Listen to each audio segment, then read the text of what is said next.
السلام علیکم ورحمۃ اللہ وبرکاتہ۔ الحمدللہ رب العالمین والصلاة والسلام علی اشرف الانبیاء وسید المرسلین نبینا محمد وعلی آلہ وصحبہ اجمعین ومن تبعهم بإحسان إلى يوم الدین۔ اعوذ باللہ السمیع العلیم من الشیطان الرجیم من حمزه ونفخه ونفسه بسم اللہ الرحمن الرحیم۔ ومن آیاته ان خلق لکم من انفسکم ازواجا لتسکنوا الیها وجعل بینکم مودۃ ورحمۃ۔ سب سے پہلے ہر طرح کی حمد و ثنا، عظمت اور بزرگی، کبریائی اور بڑائی اللہ رب العزت کی ولایت اور زیبا ہے، جس نے ہم کو پیدا کیا، اپنی بے شمار نعمتوں سے نوازا۔ اللہ تعالیٰ کا بہت بڑا احسان ہے کہ اللہ رب العالمین نے یہاں اس مسجد میں، اس مجلس میں ہم کو جمع ہونے کی توفیق عطا فرمائی۔ اللہ تعالیٰ کا بہت بڑا احسان ہے کہ اللہ تعالیٰ نے مجھ کو یہ سعادت بخشی کہ میں دین کی کچھ باتیں آپ لوگوں کی خدمت میں رکھوں۔ اللہ تعالیٰ کا بڑا احسان اور بڑی سعادت آپ کے لیے ہے کہ اس بابرکت مجلس میں آپ جمع ہوئے ہیں۔ اللہ تعالیٰ ہمارے یہاں اس جمع ہونے کو قبول فرمائیں، اور جو بھی باتیں دین کی روشنی میں رکھی جائیں اللہ تعالیٰ اس پر عمل کی توفیق ہم کو عطا فرمائیں۔ خطابات کا، اجلاس کا، جلسوں کا مقصد یہ ہوتا ہے کہ اس کے ذریعے سے ہمارے معاشرے کے اندر تبدیلی آئے۔ تو ہر اجلاس کے آغاز میں یہ بہت ضروری ہے کہ ہم یہ سوچ کر کے بیٹھیں کہ جو بھی باتیں اللہ اور اس کے رسول کے حوالے سے ہوں گی انشاءاللہ تعالی اس کو عمل میں لانے کی ہم کوشش کریں۔ ہاں آمین بولیں۔ موضوع تو مجھے دیا گیا ہے شادی جس کو لوگوں نے مصیبت بنا دیا، یا نکاح جس کو لوگوں نے مصیبت بنا دیا ہے، اور مجھے ضمنی بھی بہت سارے عناوین دے دیے گئے کہ ان ضمنی عناوین پر مجھے گفتگو کرنی ہے۔ خلاصے کے طور پہ میں پہلے بتا دوں کہ 4 چیزیں آپ لوگوں کے سامنے مجھے رکھنی ہیں، بلکہ 4 پیغامات ہیں جو مجھے آج کے اس مختصر سے درس میں آپ لوگوں کی خدمت میں رکھنے ہیں۔ پہلا پیغام ہے شادی کرو، نکاح کرو۔ سب سے پہلا پیغام تو یہی ہے، نکاح کے فضائل۔ دوسرا پیغام ہے جلدی نکاح کرو، تاخیر مت کرو نکاح میں۔ تیسرا پیغام ہے سادگی کے ساتھ نکاح کرو، فضول خرچیاں، بلا وجہ کی رسومات سے نکاح کو بوجھل مت بناؤ۔ اور چوتھا اور بہت اہم پیغام ہے ایک سے زیادہ نکاح کرو۔ سمجھ رہے ہیں نا؟ 4 باتیں، نکاح کرو، جلدی نکاح کرو، سادگی کے ساتھ نکاح کرو، اور زیادہ نکاح کرو۔ تو انشاءاللہ تعالی جو باتیں سنی جائیں گی اس پر ہم عمل کا کم سے کم ارادہ کر لیں، تاکہ ارادے کم سے کم آپ لوگوں کو ثواب مل جائے، ہے نا؟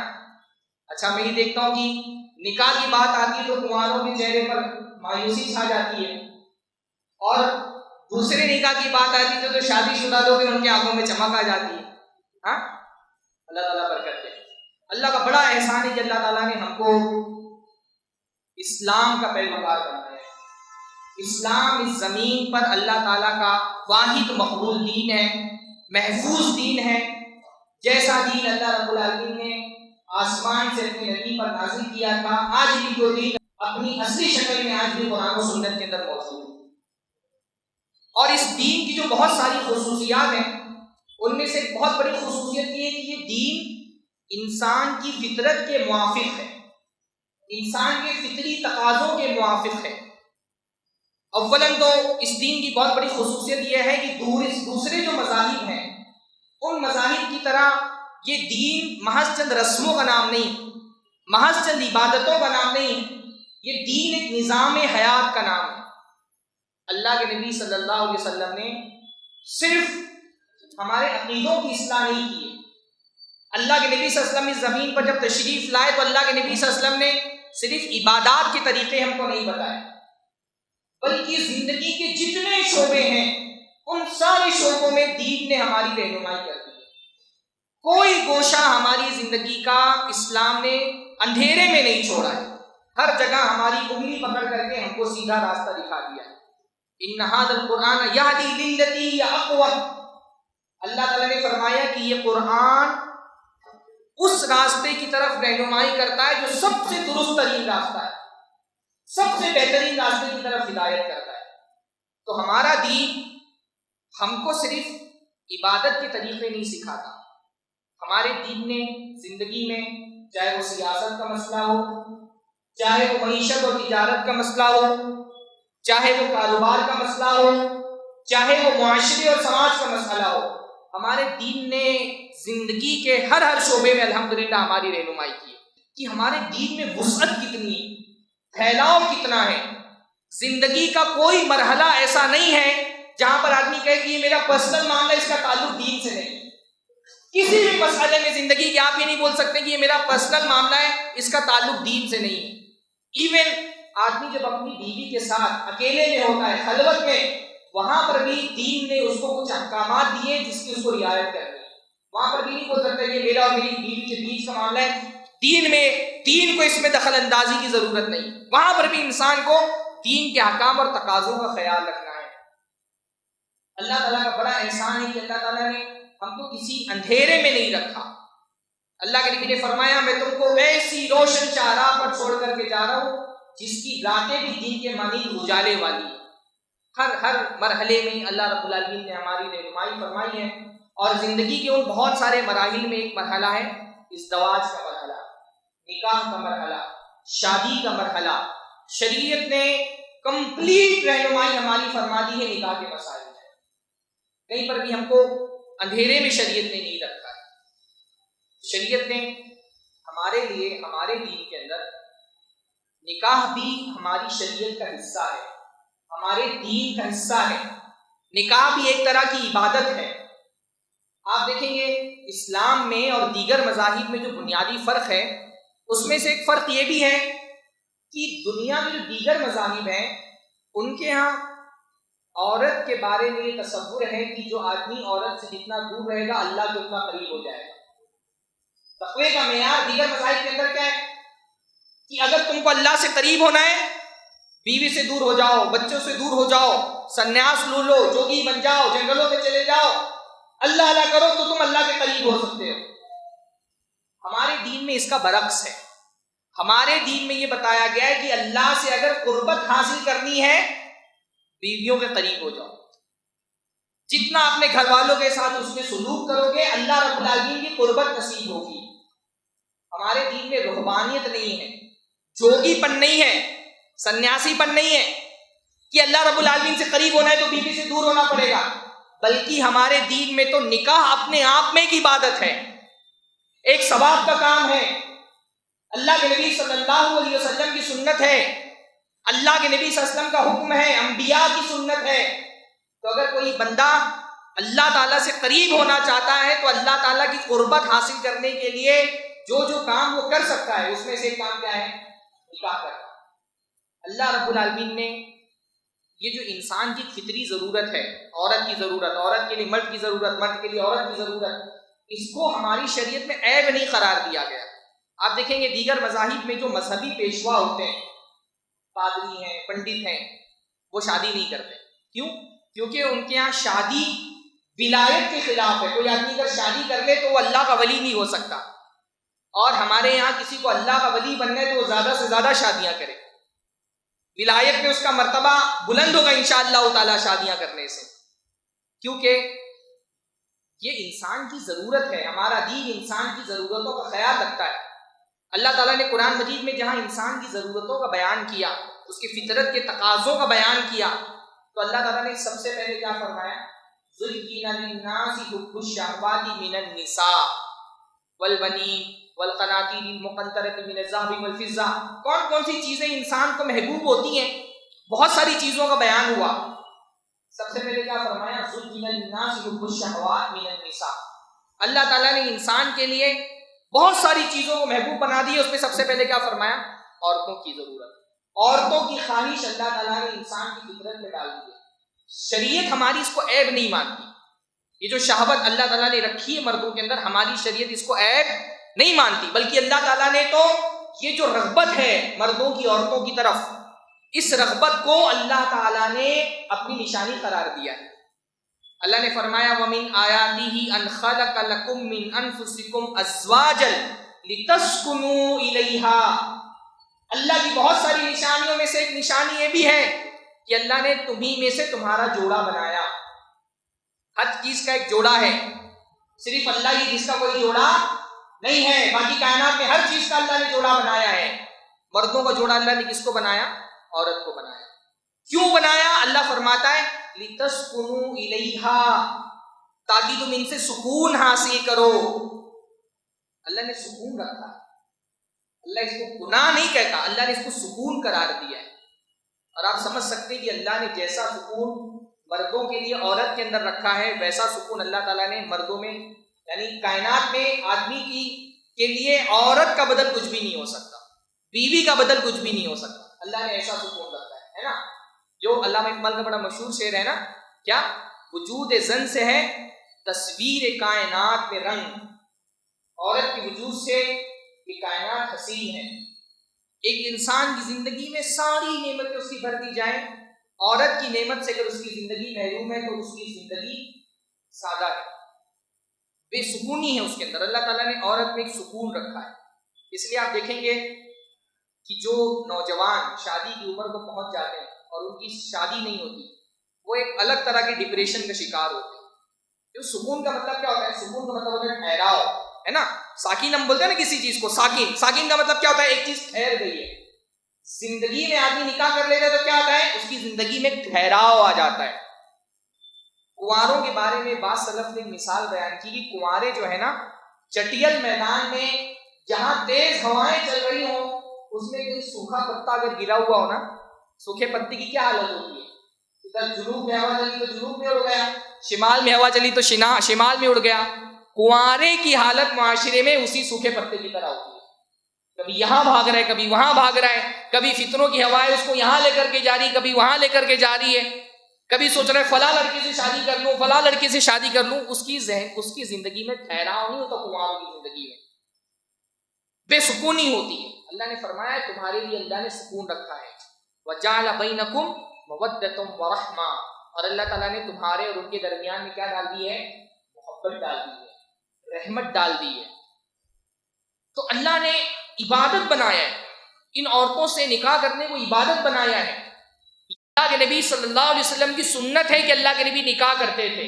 آپ عقد نکاح کرتے، عقد نکاح سے آپ کے ثواب میں اضافہ ہونا شروع ہو جاتا ہے۔ صرف نکاح آپ کریں، ایجاب و قبول، آپ کو ثواب کم از کم عقد کا ثواب آپ کو مل جائے۔ کیوں؟ کیونکہ نکاح کرنا پیارے نبی محمد رسول اللہ صلی اللہ علیہ وسلم کی سنت ہے۔ بعض صحابہ ازواج مطہرات کے پاس آئے اور اللہ کے نبی کے معمولات کے بارے میں پوچھا، تو بیویوں نے بتایا جو بھی اللہ کے نبی کے معمول تھے۔ تو صحابہ کرام کو لگا یہ بہت کم ہے، ہم کو ذرا سا زیادہ نیکیاں کرنی چاہیے، اللہ کے نبی سے بھی زیادہ نیکیاں کریں ہم۔ اللہ کے نبی صلی اللہ علیہ وسلم نے کم کی کیونکہ اللہ کے نبی بخشے بخشائے۔ تو صحابہ نے بہت سارے جو وعدے کیے، ان میں سے ایک صحابی تھے، انہوں نے کیا کہا؟ میں عورتوں سے شادی نہیں کروں گا، زندگی بھر میں بغیر شادی کے گزار دوں گا۔ جب یہ بات اللہ کے نبی کو پتا چلی تو اللہ کے نبی فرمایا، غصہ ہو گیا اللہ کے نبی، چہرہ سرخ ہو گیا غصے سے۔ اللہ کے نبی نے لوگوں کو جمع کیا اور کہا کہ کیا بات ہے، لوگ ایسی ایسی بات کر رہے ہیں، مجھ سے زیادہ متقی اور پرہیزگار کوئی نہیں ہے، اس کے باوجود میں روزہ بھی رکھتا ہوں، کسی دن روزہ نہیں بھی رکھتا، میں رات میں نماز بھی پڑھتا ہوں، سوتا بھی ہوں، وَأَتَزَوَّجُ النِّسَاءَ، اور میں عورتوں سے شادیاں بھی کرتا ہوں۔ کسی کو یہ نہیں لگنا چاہیے کہ وہ شادی نہیں کرے گا تو اس کا مقام اللہ کے بڑھ جائے گا، بہت متقی بن جائے گا۔ مجھ سے زیادہ متقی کوئی نہیں ہے، لیکن میں شادیاں کرتا ہوں۔ وَتَزَوَّجُ النِّسَاءَ فَمَن رَغِبَ عَن سُنَّتِي فَلَيْسَ مِنِّي، تو جو میری سنت کو چھوڑ دے وہ میرے طریقے پہ نہیں، ہم میں سے نہیں۔ تو پہلی بات تو یہ شادیاں کرو، شادی نبی صلی اللہ علیہ وسلم کی سنت ہے، شادی تمام انبیاء کی سنت ہے۔ اللہ رب العالمین نے قرآن مجید میں فرمایا کہ وَلَقَدْ أَرْسَلْنَا رُسُلًا مِّن قَبْلِكَ وَجَعَلْنَا لَهُمْ أَزْوَاجًا وَذُرِّيَّةً، کہ آپ سے پہلے جتنے رسولوں کو ہم نے بھیجا، ہم نے ان کو اولاد بھی دی، ہم نے ان کو ازواج بھی دیے۔ انبیاء کی بیویاں ہوتی تھیں، انبیاء سنیاس لینے والے جوگی نہیں ہوتے تھے۔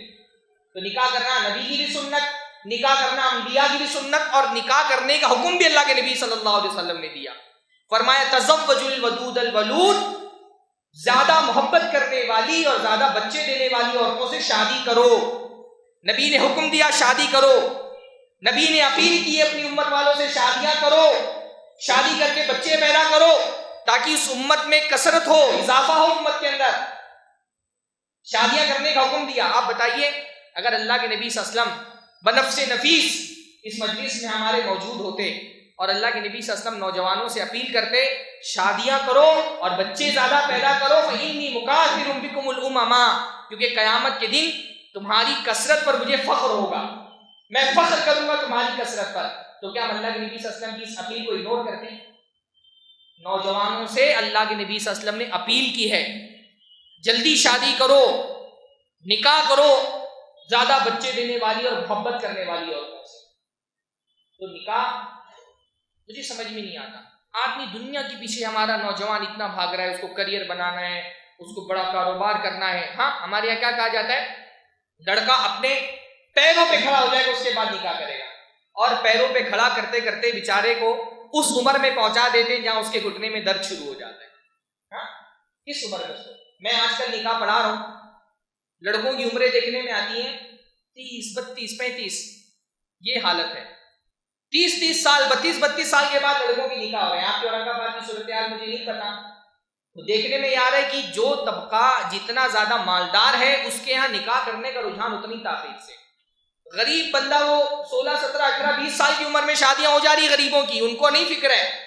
اور جتنا پیسے والی سوسائٹی ہے، جتنا زیادہ کریئر بنانے کا بھوت سوار ہے دماغوں پر، چاہے لڑکے ہوں چاہے لڑکیاں ہوں، جتنا زیادہ مال کمانے کا بھوت سوار ہے دماغوں پر، اتنا نکاح تاخیر سے ہو رہے. اور شہروں میں یہ رجحان بہت تیزی کے ساتھ بڑھ رہا ہے. 30 سال کی عمر میں 32 سال کی عمر میں نکاح ہو رہے ہیں. بھائی بیوی اللہ تعالیٰ کی کتنی بڑی نعمت ہے، دنیا کی نعمتوں میں بیوی سے بڑی کوئی نعمت ہے؟ اللہ کے نبی نے کیا فرمایا، الدنیا کلھا متاع وخیر متاع الدنیا المرأۃ الصالحہ. دنیا ساری کی ساری فائدہ اٹھانے کی چیز ہے، متاع ہے، اور سب سے بہترین چیز کون سی ہے؟ بیوی، نیک بیوی. تو آپ یہ دنیا کی فضول کی نعمت، مطلب فضول کی چیزوں کے لیے آپ اتنی بڑی نعمت سے اپنے آپ کو کیسے محروم رکھ سکتے ہیں؟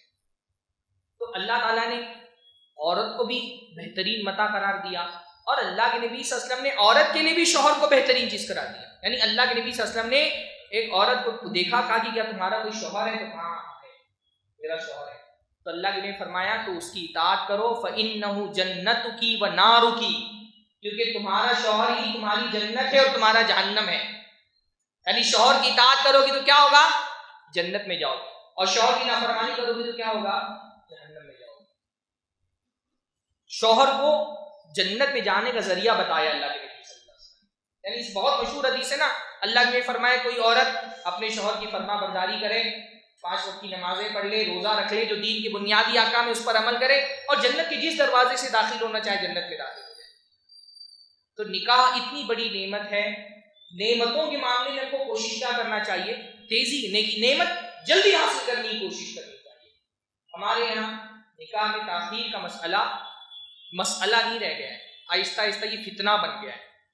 نکاح میں تاخیر صرف مسئلہ نہیں، مسئلہ وہ چھوٹا لفظ ہوتا ہے، یہ فتنہ ہے. فتنہ نکاحوں میں دیر کرنا، اور یہ فتنہ میں نہیں کہہ رہا، اللہ کے نبی صلی اللہ علیہ وسلم نے نکاح میں تاخیر کو فتنہ کہا ہے. اللہ کے نبی صلی اللہ علیہ وسلم نے فرمایا اذا اتاکم من ترضون دینہ وخلقہ فزوجوہ، جب تمہارے پاس ایسے لڑکوں کے رشتے آئیں، لڑکی کے اولیاء کو خطاب کرتے ہوئے فرمایا کہ جب ایسے لڑکے رشتے بھیجے تمہارے پاس جن کے دین اور اخلاق سے تم راضی ہو تو اپنی بچیوں کی شادی کرا دو. وَإِلَّا تَفْعَلُوا، اور اگر بچیوں کی شادیاں نہیں کراؤ گے، رشتے آ رہے ریجیکٹ کرتے جا رہے ہو تو کیا ہوگا؟ تَكُنْ فِي الْأَرْضِ فِتْنَةٌ وَفَسَادٌ عَرِيضٌ.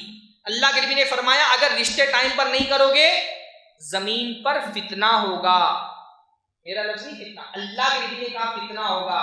وَفَسَادٌ عَرِيضٌ، اور بہت زیادہ فساد پھیلے گا، پھیلا ہوا فساد. یعنی کسی ایک شعبے میں فساد نہیں ہوگا، بہت ساری خرابیاں جنمیں گی معاشرے کے اندر اگر نکاح وقت پر نہیں ہوگا. اور آج ہم اپنی آنکھوں سے دیکھ رہے ہیں کہ یہ فساد پھیل رہا ہے، ہر سطح پر پھیل رہا ہے، بہت سارے فساد پھیل رہے ہیں.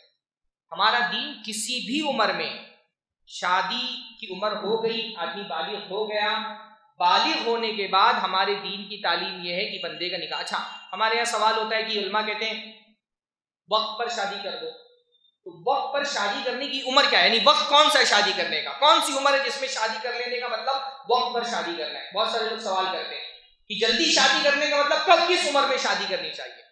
دیکھیے شادی جو ہے وہ ہماری فطرت کی ضرورت ہے، ہمارے جسم کی ضرورت ہے. اللہ کا بڑا فضل ہے کہ اللہ تعالیٰ نے ہماری جسمانی ضرورت کو بتانے کے لیے ہمارے جسم کے اندر انتظام کر دیا. ہمارے جسم کی جو ضرورت ہوتی ہے کوئی باہر سے آ کر کے ہم کو نہیں بتاتا، ہمارا جسم ہم کو بتا دیتا ہے کہ ہمارے جسم کو اسی چیز کی ضرورت ہے. آپ کے جسم کو پانی کی ضرورت ہوتی ہے، کیسے پتہ چلتا ہے آپ کو؟ پیاس لگتی ہے، گلا سوکھتا ہے نا، آپ کو سمجھ میں آتا ہے کہ آپ کے جسم میں پانی کی قلت ہو گئی ہے، اب آپ کو پانی پینا چاہیے، آپ کے جسم نے بتا دیا. ہمارے جسم کو کھانوں کی ضرورت ہوتی ہے تو ہم کوئی بلڈ ٹیسٹ نہیں کراتے، ہاں ہم کوئی بی پی چیک نہیں کرتے، ہم کیا کرتے ہیں؟ بھوک لگتی ہے، ہمارا پیٹ جو ہے وہ دماغ کا سگنل بھیج دیتا ہے کہ اب جسم کو کھانے کی ضرورت ہے، کھانا کھا لو. کوئی ٹیسٹ کرانے کی ضرورت ہوتی ہے، کھانے کے بارے میں کوئی پوچھتا ہے کہ کھانا کب کھانا چاہیے؟ اللہ تعالیٰ نے جسم بنا دیا ہے، جسم خود بتا دیتا ہے کہ کھانے کی ضرورت ہے. شادی کی بھی جو ضرورت ہے کوئی باہر سے آپ کو نہیں بتائے گا آ کر کے کہ آپ کو شادی کی ضرورت ہے. آپ کا جسم بالغ ہو کر کے آپ کو متنبہ کر دیتا ہے، الارم بج جاتا ہے کہ اب نکاح کی عمر کو آپ پہنچ چکے. بالغ ہو جانے کا مطلب کیا ہوتا ہے؟ بالغ ہونے کا مطلب ہی ہوتا ہے کہ آپ اب نکاح کی عمر کو پہنچ چکے، اب نکاح کر لینا چاہیے. ہاں بھائی بلاغہ کا مطلب ہی، بلاغہ مطلب ہوتا ہے پہنچنا. قرآن مجید میں کیا کہا گیا؟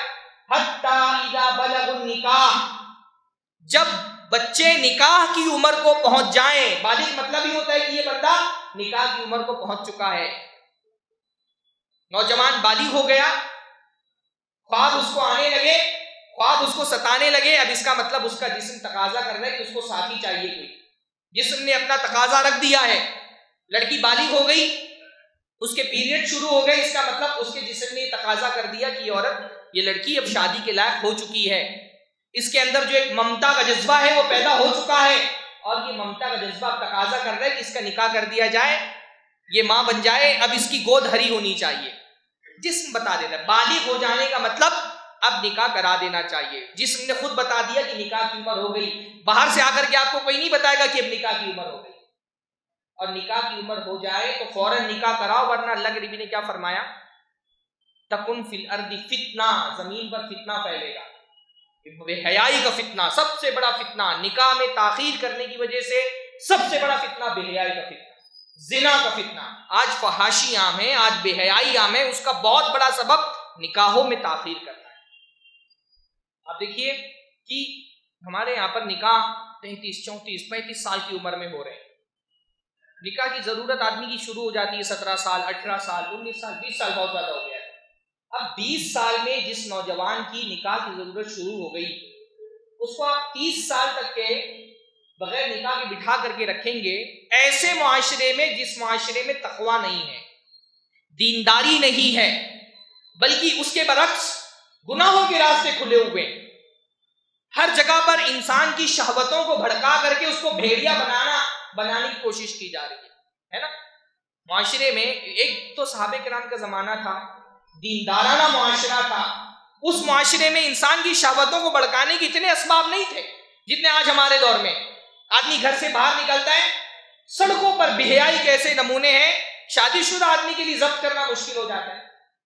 موبائل کھول رہے ہیں وہاں بے حیائی، میگزین اٹھا رہے ہیں وہاں بے حیائی، ٹی وی آن کر رہے ہیں وہاں بے حیائی، یوٹیوب پہ کوئی عالم دین کا تقریر سننے کے لیے، درس سننے کے لیے یوٹیوب کھول رہا ہے، وہاں اس کو بے حیائی دکھائی دے رہی ہے. ہر جگہ کیا ہو رہا ہے؟ انسان کی شہوتوں کو بھڑکانے کے بہت سارے اسباب ہیں. ایسے معاشرے میں آپ یہ سوچتے ہیں کہ 20 سال میں جو ایک ضرورت شروع ہو گئی تھی نوجوان کی، 30 سال تک کہ وہ روزہ رکھے گا. ہاں اللہ کے نبی نے کیا فرمایا؟ جس کے اندر طاقت نہ ہو وہ روزہ رکھے، روزہ رکھنے سے نفس میں کنٹرول کرنے کی طاقت پیدا ہوگی. ایسے معاشرے میں جہاں تقویٰ نہیں ہے وہاں آپ نوجوان سے یہ توقع تو نہیں کر سکتے نا کہ وہ روزہ رکھ کر کے اپنی ضرورتیں مار لے گا. اس کا نکاح نہیں کرائیں گے تو کیا ہوگا؟ حرام کاری کی طرف اس کی رغبت ہوگی، بے حیائی عام ہوگی. اپنے بچوں کو اگر زنا سے، فحاشی سے، بے حیائی سے اگر بچانا چاہتے ہیں، اپنی بچیوں کو اگر فحاشی اور بے حیائی سے بچانا چاہتے ہیں، سب سے پہلے ان کا نکاح کریں. اچھا، بے دین جو نوجوان ہوتا ہے اس کا اگر وقت پر شادی نہ کی جائے تو اس کے لیے تو یہ ہے کہ وہ بے حیائی کے راستوں پر جا کر کے اپنی ضرورتیں پوری کرتا ہے. جو دیندار نوجوان ہوتا ہے اپنی نفس پر قابو کر لیتا ہے. پر نفس ایک چیز کا اگر تقاضا ہے، آپ اس کو پورا نہیں کریں گے نفس کے تقاضوں کو، تو کیا ہوگا؟ جسم کو نقصان پہنچنا شروع ہو جاتا ہے نا. آپ نے سیب دیکھا ہے کہ سیب کا پیڑ ہوتا ہے، کوئی بھی پھل کا جو پیڑ ہوتا ہے، پھل جب پک جاتا ہے اس کے بعد کیا کیا جاتا ہے؟ اس کو توڑ لیا جاتا ہے. اگر پھل پکنے کے بعد اس کو توڑا نہیں جائے تو کیا ہوگا؟ کیڑے پڑنا شروع ہوں گے نا. کوئی چیز اگر پک جائے اور اس کو وقت پر استعمال نہ کیا جائے تو کیا ہوتا ہے؟ کیڑے پڑنا شروع ہوتے ہیں. جتنے کمارے بیٹھے ہوئے نا جن کا نکاح نہیں ہو رہا، یہ پکے ہوئے پھل ہیں، ان کو جلدی سے جلدی توڑ دیا جائے اور جس کی جھولی میں ڈالنا ہے ڈال دیا جائے. اگر ان کو وقت پر نہیں توڑا گیا تو کیا ہوگا؟ پھر کیڑے لگنا شروع ہوں گے اور کیڑے لگ رہے ہیں. دیکھیے انسان کی جسمانی کچھ چیزیں جو ہے نا وہ حیا سے کے تقاضوں کے خلاف ہوتی ہیں لیکن بولنی پڑتی ہیں. ہمارے معاشرے میں ہم لوگ نکاح طلاق کے خلا کے بہت سارے مسائل دیکھتے ہیں نا. اس زمانے میں بہت زیادہ مسائل ایسے آ رہے ہیں، لڑکی کی شادی ہوئی 2 مہینہ 4 مہینہ سال بھر بعد وہ بول رہی کہ مجھے خلا لینا ہے. کیوں لینا ہے؟ لڑکا کسی لائق 30 سال 32 سال تک کے جب نوجوان کی شادی نہیں کرائیں گے، جسمانی صلاحیتیں جو استعمال نہیں ہوتی ہیں ان کے ساتھ کیا پرابلم ہوتا ہے؟ وہ ختم ہو جاتی ہے. کوئی بھی جسمانی صلاحیت اگر آپ اس کا استعمال نہیں کریں گے تو کیا ہوگی؟ وہ آہستہ آہستہ ختم ہو جائے گی. انسان کے جسم کو اللہ تعالیٰ نے ایسے ہی بنایا ہے نا. بھائی آپ کو اپنی طاقت بڑھانی ہوتی تو آپ کیا کرتے ہیں؟ جم میں جاتے ہیں. جتنا زیادہ آپ جم میں جائیں گے، جتنا آپ جسم کو محنت میں لگائیں گے، اتنا کیا ہوگا؟ باڈی آپ کی بڑھے گی، طاقت آپ کے اندر پیدا ہوگی. کوئی چیزیں جتنا یاد کرتے ہیں اتنا آپ کا میموری کا پاور کیا ہوتا ہے؟ بڑھتا ہے. اور یاد کرنا چیزوں کو چھوڑ دیں گے تو کیا ہوگا؟ دماغ کی یاد کرنے کی صلاحیتیں. ساری انسان کی صلاحیتوں کا معاملہ یہ ہے، آپ جتنا استعمال کرتے ہیں اتنا کیا ہوتا ہے؟ اس میں اضافہ ہوتا ہے. یہ جو اللہ رب العالمین نے شہوت رکھی مرد کے اندر، اگر یہ وقت پر استعمال نہیں ہوگی تو کیا ہوگا؟ یہ ختم ہوتے ہوتے ختم ہو جاتی ہے. پھر 30 سال 32 سال پر نکاح ہو رہے، پتہ چلا کہ 2 مہینے 4 مہینے کے بعد بیویاں چھوڑ کر کے جا رہی ہیں کیونکہ آدمی اس کے لائق نہیں رہ گیا. اس لیے شریعت جو ہے وہ کسی بھی مرحلے میں عمر کے، آپ کنواروں کو تو جانے دیں، ہمارے دین میں بوڑھے آدمی کا بھی بغیر بیوی کے رہنا پسندیدہ نہیں سمجھا گیا ہے. بوڑھا ہو گیا آدمی، اس کی شہوتیں کمزور ہو گئی ہیں. اللہ تعالیٰ نے فرمایا وَأَنكِحُوا الْأَيَامَ مِنكُمْ وَالصَّالِحِينَ مِنْ عِبَادِكُمْ وَإِمَائِكُمْ، کہ تم میں سے جو بغیر نکاح کے ہیں ان کی شادیاں کراؤ. ایامہ مطلب کیا ہوتا ہے؟ ایم، جس کا شادی ہوئی تھی کسی وجہ سے شادی ختم ہو گئی، طلاق ہو گیا، خلا ہو گیا، بیوی مر گئی، کسی کا شوہر مر گیا، فرمایا ان کا نکاح کراؤ. غلاموں تک کا حکم دیا گیا کہ ان کی شادیاں کراؤ. اور ہمارے زمانے میں پیروں میں پیسوں کی غلامی کی زنجیریں ایسی بندھی ہوئی ہیں کہ بندہ پیسہ کمانے کے چکر میں، پہلے ہوتا تھا نا کہ لڑکے سے کہا جاتا تھا 10ویں کر لے گا تو اس کا نکاح کرا دیا جائے گا، ہاں، پھر ہوا کہ 12ویں کے بعد نکاح کرایا جائے گا، پھر ہوا گریجویشن کے بعد نکاح کرایا جائے گا، پھر یہ ہونے لگا ہے اب کہ بھئی وہ کاروبار اس کا چل جائے تو نکاح کرایا جائے گا، پھر یہ کہ جو ہے وہ کریئر اس کا بن جائے، خود کا گھر لے لے تب نکاح کرایا جائے گا. اتنے بڑے بڑے معیارات مت رکھیے. بیوی لا رہے ہیں نا، بھئی بیوی آپ کے گھر میں آ جائے گی، کتنا خرچہ بڑھ جائے گا. آج تک کہ آپ نے کسی کے بارے میں سنا کہ وہ بیچارہ بہت امیر تھا اور بیوی آتے ساتھ گھر میں فاقہ کشی شروع ہو گئی؟ اللہ رزق دینے والا. مال کی وجہ سے لوگ شادیاں نہیں کر رہے ہیں، مال کی وجہ سے. اللہ تعالیٰ نے، حضرت عمر کا ایک قول ہے، وہ فرماتے تھے کہ مجھے اس شخص پر تعجب ہوتا ہے جو غنا کو یعنی مالداری کو نکاح کے علاوہ کہیں اور تلاش کرے. غنا چاہتا ہے، مالداری چاہتا ہے لیکن نکاح نہیں کر رہا. مجھے اس پر تعجب ہوتا ہے کیونکہ اللہ تعالیٰ نے قرآن مجید میں صرف نکاح ہے جس کے ساتھ غنا کا وعدہ کیا ہے. آدمی اگر غنا چاہتا ہے تو اس کو کیا کرنا چاہیے؟ نکاح کرنا چاہیے، کیونکہ قرآن مجید میں اللہ تعالیٰ نے غنی کرنے کا وعدہ کس سے کیا ہے؟ جو نکاح کرے. اللہ تعالیٰ نے فرمایا ان یکونوا فقراء یغنیہم اللہ من فضلہ، اگر یہ فقیر ہوں گے اللہ اپنے فضل سے ان کو غنی کر دے گا. زیادہ معیارات مت قائم کریے نکاح میں. بیسک چیزیں دیکھیں. بہت بڑا شادی میں تاخیر کا یہ بھی بہت بڑا مسئلہ ہے نا, معیارات بہت عجیب ہو گئے. بھئی لڑکی کا تو سب سے بڑا مسئلہ ہو گیا ہے حسن کا, کون سی خوبصورت لڑکی چاہیے. اچھا ٹھیک ہے, ہماری شریعت نے اتنا تو انسان کی فطرت کا خیال رکھا ہے کہ انسان اپنے حساب سے دیکھ لے, اس کو لڑکی شادی کرنی ہے, دیکھ لے کہ اس کے حساب سے لڑکی خوبصورت ہے کہ نہیں خوبصورت ہے. شریعت اتنی پابندی نہیں لگاتی. بعض لوگ جو اتنا اوور دینداری جن کے اندر ہوتی ہے نا, وہ بولتے ہیں صورت مت دیکھو سیرت دیکھو. یہ دین کا تقاضا نہیں کہ صورت دیکھنا نہیں ہے. اللہ کے نبی, ایک صحابی جو ہے وہ نکاح کرنے جا رہے تھے, تو اللہ کے نبی صلی اللہ علیہ وسلم نے کہا کہ لڑکی کو دیکھ لو, جس لڑکی سے شادی کرنے جا رہے ہو اس کو دیکھ لو. ہاں, کیونکہ وہ انصار کی عورت سے شادی کر رہے ہیں, تو کہا کہ فی نفی اعین الانصار شیء, انصار کی عورتوں کی آنکھوں میں کچھ ہوتا ہے تو دیکھ لو, دیکھ کر کے شادی کرو. تو اگر کوئی آدمی اس کے لیے خوبصورتی معیار ہے تو اس میں کوئی حرج کی بات نہیں ہے کہ وہ دیکھ لے اس کے حساب سے پسندیدہ ہے کہ نہیں پسندیدہ ہے. لیکن ہمارے یہاں بڑا مسئلہ یہ ہے نا کہ شادی سے پہلے لڑکا ہی ہے جو لڑکی کو نہیں دیکھتا ہے. بھئی خوبصورتی کس کے لیے, کس کے لیے معیار ہے؟ جس لڑکے نے شادی کرنی ہے اس کے لیے معیار ہے نا کہ لڑکی خوبصورت ہے کہ خوبصورت ہے. پر ہمارے یہاں خوبصورتی دیکھنے کے لیے کون جاتا ہے؟ ماں جائے گی, بہنیں دیکھیں گی خوبصورت ہے کہ نہیں ہے, باپ دیکھے گا خوبصورت ہے کہ نہیں, بھائی دیکھنے جا رہا ہے خوبصورت ہے کہ نہیں, ایون بہنوئی بھی دیکھنے جا رہا ہے خوبصورت ہے کہ نہیں. بھائی خوبصورتی ٹھیک ہے, کسی کے لیے معیار ہے, کوئی لڑکا اپنے آپ میں دیکھ لے کہ اس کو لڑکی اس کے معیار کے حساب سے خوبصورت ہے کہ نہیں. لیکن ماں کو کیا ضرورت ہے خوبصورتی کی بنیاد پر رشتے ریجیکٹ کرنے کی؟ ہاں, بہنیں ریجیکٹ کر رہی ہے رشتہ کہ خوبصورت نہیں ہے, بہن کو زندگی گزارنی ہے اس کے ساتھ میں, بہنوئی خوبصورتی دیکھ کر کے رشتہ ریجیکٹ کر رہا ہے. تو پہلی بات یہ کہ خوبصورتی دین کے اندر اگر کسی کے لیے معیار خوبصورتی ہے وہ دیکھ لے, لیکن پورا گھرانہ جب تک کہ خوبصورتی میں متفق نہ ہو جائے تب تک نکاح نہیں ہوگا. یہ شریعت کا تقاضا نہیں. لڑکا دیکھے خوبصورت ہے, اس کو اپنے حساب سے خوبصورت چاہیے تو. اچھا یہ بھی بہت بڑا مسئلہ ہے کہ خوبصورتی میں بھی اتنی خوبصورتی کو معیار مت بنا دیجیے کہ آپ حور ہی تلاش کر رہے ہیں. ہمارے معاشرے میں ایک مقابلہ چل رہا ہے, جتنا پیسے والا لڑکا ہے اس کو اتنی خوبصورت لڑکی چاہیے, اور جتنی خوبصورت لڑکی ہے اس کا توقع ہے کہ اس کو اتنا ہی پیسے والا لڑکا ملے گا. مقابلہ چل رہا ہے, عجیب خوبصورتی کے معیار بنا دیے گئے. ہاں, بال اتنے بڑے ہونی چاہیے, ہائٹ اتنی ہونی چاہیے, وزن اتنا ہونا چاہیے. کبھی کبھی وہ نکاح نامہ میں جو بایو ڈاٹا ہوتا ہے نا نکاح کا, وہ آتا ہے ایک ایک ڈیٹیل. ایون مطلب پہلے یہ ہوتا تھا کہ بھائی رنگ گورا کالا دو ہی معلوم تھا لوگوں کو, گورا کالا یا ساولا. اب رنگوں کی اتنے زیادہ ویرائٹیز ہو گئی ہیں کہ یہ پتہ نہیں کیا اسنو وائٹ, ملکی وائٹ, کون کون سے وائٹ ہیں. خوبصورتی میں سفیدی میں بھی پھر بہت ساری ویرائٹیز نکل گئی ہیں. اتنا معیار مت بنائیے.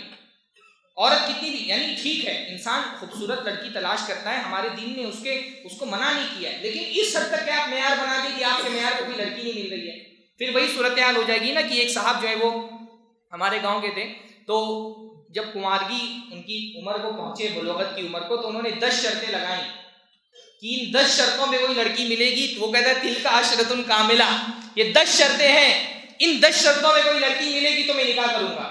اب وہ لڑکی رشتے آ رہے, ریجیکٹ کرتے جا رہے, ریجیکٹ کرتے جا رہے, عمر بڑھتی جا رہی ہے, اور شرطیں جو ہے وہ کم سے کم ہوتی جا رہی ہیں. پہلے 10 تھی, پھر عمر زیادہ بڑھ گئی تو 9 ہو گئی, پھر 7 ہو گئی, پھر 8 6 ہو گئی, 5 ہو گئی. آخر میں آتے آتے اس عمر کو پہنچ گئے کہ بھائی عورت مل جائے بس نکاح کر لینا. ہاں, عورت مل جائے تو نکاح کر لینا ہے. اب تک ان کی شادی نہیں ہوئی, اب تک کہ وہ بوڑھے کمار ہیں, بوڑھے ہو کے کماری رہے. اتنا معیار مت بڑھائیے. نہ لڑکی والے معیار بنائے نہ لڑکے والے معیار بنائے. رشتے صرف لڑکے ریجیکٹ نہیں کر رہے, لڑکیاں بھی بہت رشتے ریجیکٹ کر رہی ہیں. ہاں, عجیب ہی معیار ہے. باپ کو دیندار لڑکا چاہیے, چلو ٹھیک ہے, اچھی بات ہے, دین کو معیار بنا لیں. ماں کو پیسے والا لڑکا چاہیے, اور بیٹی کو خوبصورت لڑکا چاہیے. اب کوئی رشتہ آ رہا ہے دین کی وجہ سے ریجیکٹ کر دیا, چلیے بات سمجھ میں آتی ہے. کوئی رشتہ آ رہا ہے ماں کو نہیں پسند آ رہا, جتنا ماں کو پیسے چاہیے تو اتنے نہیں مل رہے. کوئی رشتہ آ رہا ہے عورت ریجیکٹ کر دے رہی ہے. ریجیکٹ کرتے کرتے کرتے کرتے یعنی لڑکی جو ہے وہ آپس سے آنٹی بن جاتی ہے. پھر گھر والے سوچتے ہیں کہ جو پہلے رشتے آتے تھے ویسا ہی کوئی رشتہ ہے تو نکاح کر دے, وہ پہلے والے رشتے بھی آنا ختم ہو جاتے ہیں. 30-35 سال کی لڑکیاں کنواری بیٹھی ہوئی ہیں. خاص طور پہ یہ کریئر بنانے کا بھوت جو سوار کر دیا گیا عورتوں پہ نا, کریئر بنانا ہے.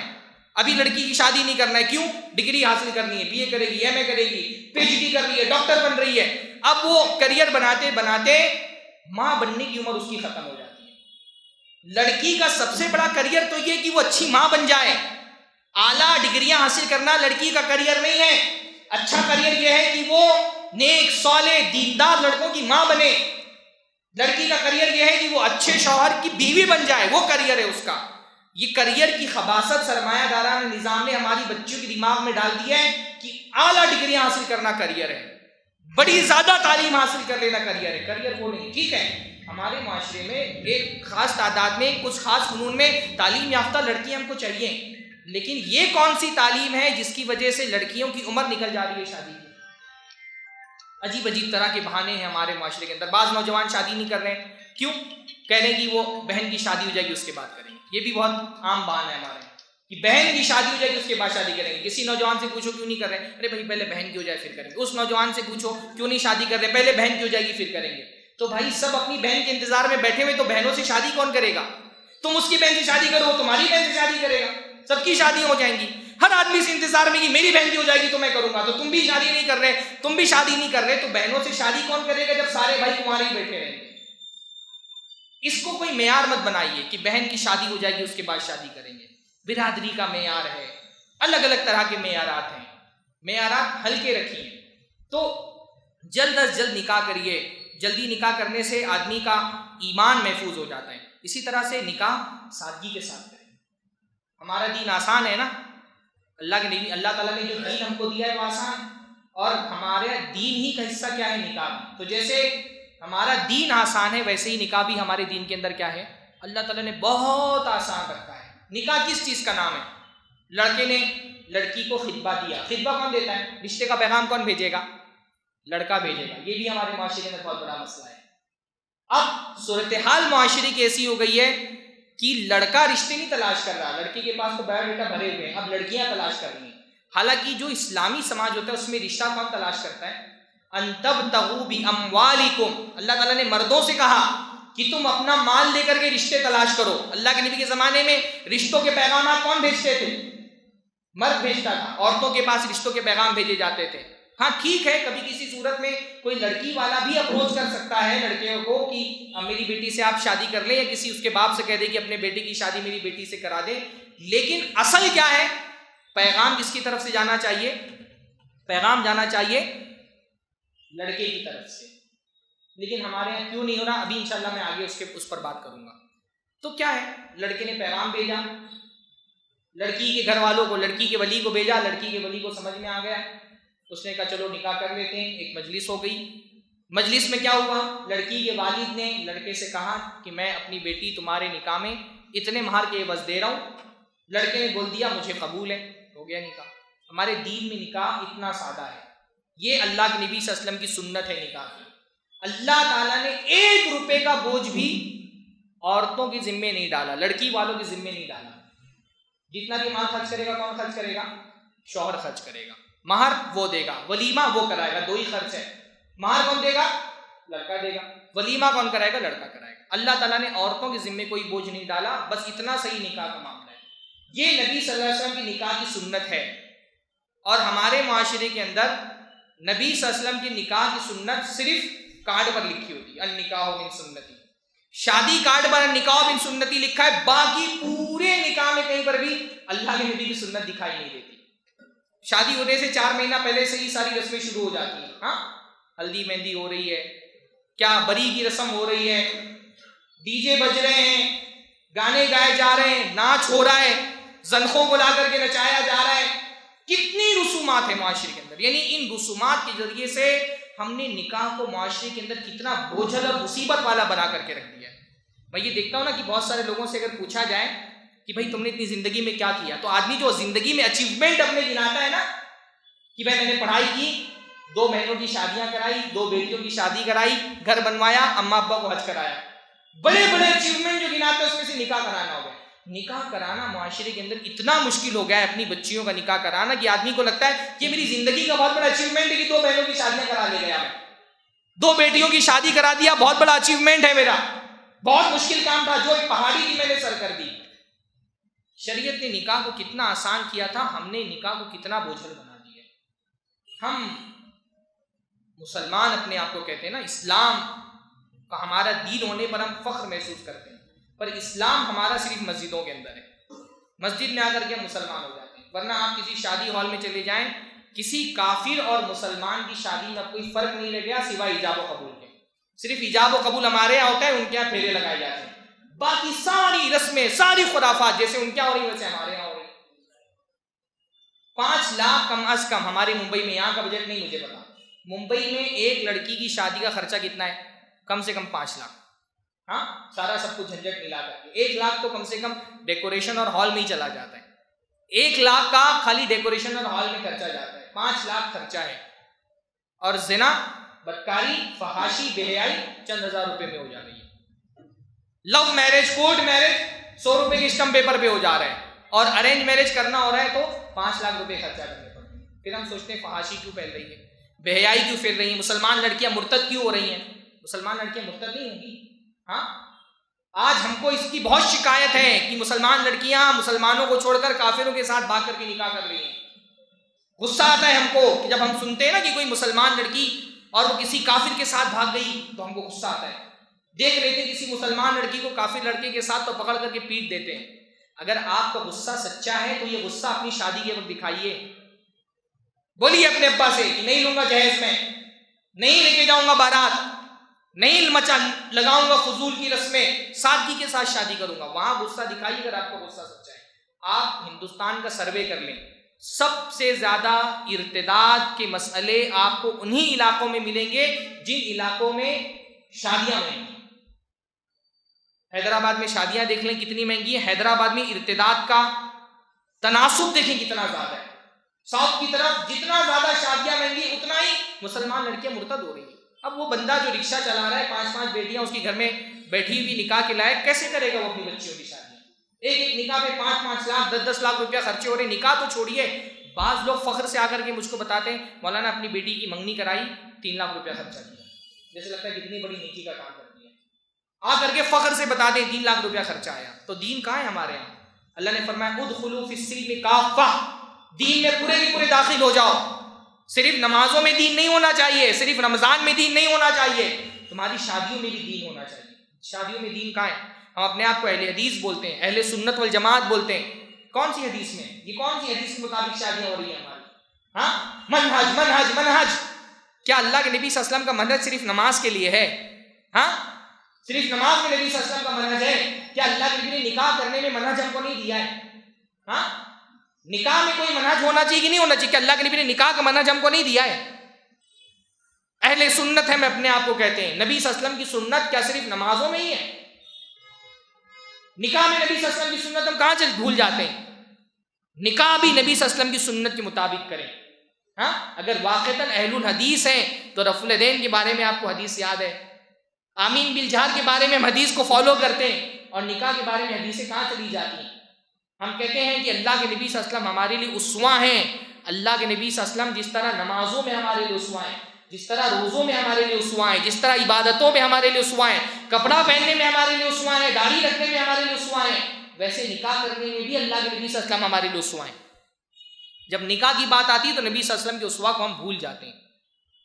اللہ کے نبی صلی اللہ علیہ وسلم کے اسوہ کو نکاح کے اندر بھی باقی رکھیں. سادگی کے ساتھ نکاح کریں، اپنی حیثیت کے مطابق مہر دیں. مہر میں جہاں خرچہ کرنا ہے وہاں نہیں خرچ کرتے. ہاں، آپ کیا کتنا ہوتا ہے مہر عام طور پہ؟ ہمارے ممبئی میں بہت سارے نکاحوں میں شرکت کی، شادیوں میں خوب ڈیکوریشن پہ لاکھوں روپیہ خرچہ کر دیا، اور مہر باندھنے کی باری آئی تو 551 786 111. ہاں، ارے اصل خرچہ تو وہاں کرنا ہے، وہاں خرچ نہیں کریں گے جہاں پہ خرچ کرنا ہے. عورت، مہر تو عورت کی تکریم کے لیے ہوتا ہے، تو اس کی حیثیت، اپنی حیثیت کے مطابق مہر دیجیے. اور مہر میں، ولیمے میں بھی آدمی اپنی حیثیت کے مطابق خرچہ کرے. بعض مرتبہ ہمارے معاشرے میں ولیمے کو بھی اتنا مشکل بنا دیا گیا ہے نا کہ ایک لڑکا ولیمے کا خرچہ نکالنے کے لیے 2 سال کی اپنی سیونگ جمع کرتا ہے. میں نے ایسے لڑکوں کو دیکھا ہے 2 سال سے محنت کر رہے ہیں. کیوں؟ شادی کرنا ہے، ولیمے کا خرچہ ہے. اتنا مشکل مت بنائیے. اللہ کے نبی صلی اللہ علیہ وسلم نے بہت ولیمہ بھی آسان رکھا ہے. اللہ کے نبی صلی اللہ علیہ وسلم کی شادیوں میں صرف ایک شادی تھی جس کا ولیمے میں اللہ کے نبی نے گوشت کھلایا. باقی اللہ کے نبی صلی اللہ علیہ وسلم کھجور پہ ولیمہ ہو گیا. ہاں، کھجور پہ، شریف پہ ولیمہ ہو گیا. کھجور جمع کیا، سب کے پاس جو کھانا تھا جمع کر کے ملا دیا، کھلا دیا، ولیمہ ہو گیا. سادگی کے ساتھ ولیمہ کریے. یہ نکاح کی دعوتیں ہو رہی ہیں نا، یہ بہت بڑا مسئلہ ہے. لڑکی کو اللہ رب العالمین نے نکاح کے وقت کھانا کھلانے کا پابند نہیں بنایا ہے. ٹھیک ہے، میں یہ نہیں کہتا کہ لڑکی کے نکاح میں کھانا کھانا حرام ہے، لیکن یہ ایک ایسی رسم ہے جس کی وجہ سے نکاح مشکل ہو گیا، اس کو معاشرے کے اندر ختم کرنا چاہیے۔ یہ لڑکیوں کی طرف سے جو کھانا کھلایا جا رہا ہے، اس کو ختم کرنے کی کوشش کرنی چاہیے کہ لڑکیوں کی طرف سے لڑکی والوں پر کھانے کا بوجھ نہ ڈالا جائے، براتیوں کا بوجھ نہ ڈالا جائے، سادگی کے ساتھ ہو جائے۔ خاص طور پہ اگر باراتی ضد کر کے آ رہے ہیں کہ ہم 200 باراتی لے کر کے آئیں گے، تب تو حلال نہیں ہوگی۔ یہ جو ضد کر کے ہم آ رہے تھے 200 باراتی آئیں گے، 300 باراتی آئیں گے، یہ حلال نہیں ان کے لیے، ایک طرح سے رشوت ہے ایک طرح کی۔ اور ویسے بھی لڑکی کے اپنے گھر والے دور دور سے آ رہے ہیں، 2 3 مہینہ پہلے رشتہ دار جمع ہونا شروع ہو جا رہے ہیں، یہ سب ختم۔ میں اس لیے بہت آسانی کے ساتھ یہ بولتا ہوں نا کہ دیکھیے، لڑکی والے کے لیے بعض مرتبہ یہ بہت مشکل ہوتی ہے کہ وہ دعوت نہ دے لوگوں کو، زندگی بھر سب کی دعوتیں کھاتا ہوا آیا ہے، تو اس کے لیے مشکل ہوتا ہے کہ میں دعوت کیسے نہ دوں۔ ایک مزاج آپ اپنی زندگی کا یہ بنائیں کہ آپ لڑکیوں کے گھر میں کھانا کھانے نہ جائیں، لڑکیوں کے نکاح میں کھانا کھانے نہ جائیں، زندگی کا اصول بنا لیں۔ کوئی دعوت دے، آپ بولیں کہ میں لڑکیوں کی نکاح میں کھانا نہیں، میں نہیں کہہ رہا ہوں کہ حرام ہے، حرام ایسا میں نہیں کہہ رہا ہوں، یہ ایک ایسی رسم بن گئی ہے جس کی وجہ سے بوجھ بن گیا ہے عورتوں پر، لڑکی والوں پر بوجھ بن گیا ہے۔ آپ ایک مزاج بنا لیں کہ میں کھانا کھانے نہیں جاؤں گا۔ معاشرے میں اگر لوگ یہ طے کر لیں کہ ہم لڑکی کے گھر میں کھانا کھانے نہیں جائیں گے تو یہ رسم انشاءاللہ تعالیٰ آہستہ آہستہ ختم ہو جائے گی۔ کیسا ہوتا ہے نا، ہمارے معاشرے کے اندر امیروں کے اندر تو مسابقہ آرائی چل رہی ہے شادی میں خرچہ کرنے کا، ایک مقابلہ چل رہا ہے، ہر امیر سوچتا ہے میرے گھر پہ شادی ہوگی، فلاں کے یہاں پہ ایسا تھا، میں اس سے زیادہ شان و شوکت سے شادیاں کروں گا۔ ہاں، اس لیے جتنی تیزی کے ساتھ نکاح کے خرافات بڑھیں اور کوئی خرافات معاشرے کے اندر نہیں بڑھیں۔ ہر سیزن میں نکاح کے نئی چیزیں آ جاتی ہیں۔ پہلے ہوتا تھا کہ بھائی کوئی ایک ٹائپ کا گوشت ہو گیا نکاح ہو جاتا تھا، خاص طور پہ ہماری یوپی کے میں تو اور بدترین صورتحال ہے، بدترین صورتحال ہے، 15 15 20 20 ڈشیں ایک نکاح کے اندر ہے، کتنی بڑی فضول خرچی ہے۔ ہاں، اب یہ امیر جو ہے وہ اپنے شوق کو غریبوں کا بوجھ بنا دیتا ہے۔ امیر آدمی تو اپنا شوق پورا کر رہا ہے، لیکن پھر کیا ہوتا ہے، غریب کو مجبوراً وہ کام کرنے پڑتے جو امیر نے اپنے شوق پورے کرنے کے لیے کی۔ اس نے تو 10 ڈشیں رکھ دی، اب اس غریب آدمی کو کم سے کم 5 ڈشیں اپنے گھر میں رکھنی پڑیں گی۔ تو یہ بوجھ کم کریے، اور مال کے بارے میں یہ بات یاد رکھیے کہ مال جو ہے وہ کیا ہے، مال آپ کا نہیں ہے، مال اللہ کا ہے۔ آپ اگر غیر ضروری اسراف کریں گے، آپ اگر مال میں فضول خرچی کریں گے، کل قیامت کے دن اللہ تعالیٰ کے آپ کو جواب دہ ہونا پڑے گا۔ اللہ تعالیٰ آپ سے پوچھے گا کہ جو مال آپ کو دیا گیا تھا آپ نے اس کو خرچ کہاں کیا ہے نا۔ 2 سوال ہوں گے نا مال کے بارے میں، وَفِي مَالِهِ مِنْ أَيْنَ اكْتَسَبَهُ وَفِي مَا أَنْفَقَهُ۔ اللہ تعالیٰ بندے سے اس کے مال کے بارے میں سوال کرے گا کہ مال کہاں سے کمایا تھا، کہاں خرچہ کیا تھا۔ اگر مال فضول خرچی کی، اللہ تعالیٰ کے جواب دینا پڑے گا، یہ آسان بات نہیں ہے۔ ابن آدم کو اپنے قدم ہلانے کی اجازت نہیں ہوگی۔ تو مال کی فضول خرچی سے بچیں۔ اور دیکھیے، ہمارے معاشرے کے اندر بہت سارے معاشی زوال جو مسلمانوں کا ہے نا، اس کا بھی بہت بڑا سبب کیا ہے، نکاحوں میں فضول خرچیاں۔ میں یہ سمجھتا ہوں کہ صرف ایک علاقے میں سال بھر میں جتنا شادیوں پہ خرچ ہوتا ہے اتنا خرچ بچا لیا جائے، ایک علاقے کے اندر ایک اچھا کالج تعمیر کیا جا سکتا ہے، ایک سال میں شادیوں پہ جتنا خرچ ہوتا ہے۔ مسلمانوں کا مسئلہ یہ ہے نا کہ مسلمان جہاں پہ خرچ کرنا ہوتا ہے وہاں خرچ نہیں کر رہے، اور جہاں پہ خرچ نہیں کرنا ہے وہاں پر پانی کی طرح پیسے بہا رہے ہیں۔ صرف ایک سال میں جتنا پیسہ شادیوں میں فضول خرچیاں ہو رہی ہیں، ایک سال اگر بچا لیا جائے، پیسہ ایک جگہ جمع کر دیا جائے، انشاءاللہ تعالیٰ ایک علاقے میں ایک کالج آپ اچھا کرنا۔ غلط جگہ پر مال خرچ کرنے کا نقصان کیا ہو رہا ہے، صحیح جگہ پر مال نہیں خرچ ہو رہا۔ مسلمانوں کی بڑی بڑی پراپرٹیاں بہت سارے علاقوں میں ان کے ہاتھ سے کیسے نکل گئی، حیدرآباد میں، ممبئی میں، یوپی کے بہت سارے علاقوں میں لوگ اپنا کھیت بیچ کر کے، اپنے گھر بیچ کے، اپنے باپ دادا سے جو پراپرٹی ملی تھی وہ پراپرٹی بیچ کر کے اپنی بچیوں کا نکاح کرا رہے ہیں، جہیز کی رقم ادا کر رہے ہیں۔ یہ مسلمانوں کے معاشی زوال کی بہت بڑی وجہ ہے۔ مجھے کسی نے حیدرآباد کی اولڈ سٹی کے بارے میں بتایا کہ بہت قیمتی جگہیں وراثت میں مسلمانوں کو ملی تھی، لیکن سب وہ آج مسلمانوں کے ہاتھ میں نہیں۔ کیا ہوا، بیٹی کی شادی کرنی ہے، ہاتھ میں پیسہ نہیں ہے، زمین بیچ دو، جائیداد بیچ دو، گھر بیچ دو، دکانیں بیچ دو، حتیٰ کہ جن کے پاس بیچنے کے لیے کچھ نہیں ہے وہ قرض لے کر کے، بلکہ سود پر قرض لے کر کے اپنے بچوں اور بچیوں کی شادیاں کرا رہے ہیں۔ سود کے عام ہونے کی بھی بہت بڑی وجہ کیا ہے، جہیز کا رواج اور شادیوں کا مشکل ہونا۔ میں یہ جانتا ہوں کہ قرض لے کر کے، اور کتنی بڑی 2 دن کی خوشی ہے نا، شادی کی خوشی 2 دن کی خوشی ہے، نکاح کی خوشی، ولیمے کی خوشی، 2 دن کی خوشی کا بوجھ 3 4 سال تک کے بندہ سر پہ لے کر کے ڈھوتا ہے. اتنا قرضہ لے لیا کہ 3 سال 4 سال تک کے قرضہ نہیں اس کے سر سے اتر رہا ہے. کیوں؟ وہ 2 دن خوشیوں کے بنائے. ایسی خوشی کس کام کی جس کا بوجھ آپ کو 3 4 سال تک سر پہ لے کر کے چلنا پڑ رہا ہے. اور اس سب سے بڑی وجہ، سب سے بڑا نقصان شادیوں کے مہنگا ہونے کا یہ ہے کہ معاشرے میں لڑکیاں بوجھ بن گئی ہیں. لڑکیاں معاشرے کے اندر، ماں باپ جو ہے وہ لڑکی گھر میں پیدا ہوتی ہے تو ان کے چہرے سیاہ ہو جاتے ہیں. کیوں سیاہ ہو جاتے ہیں؟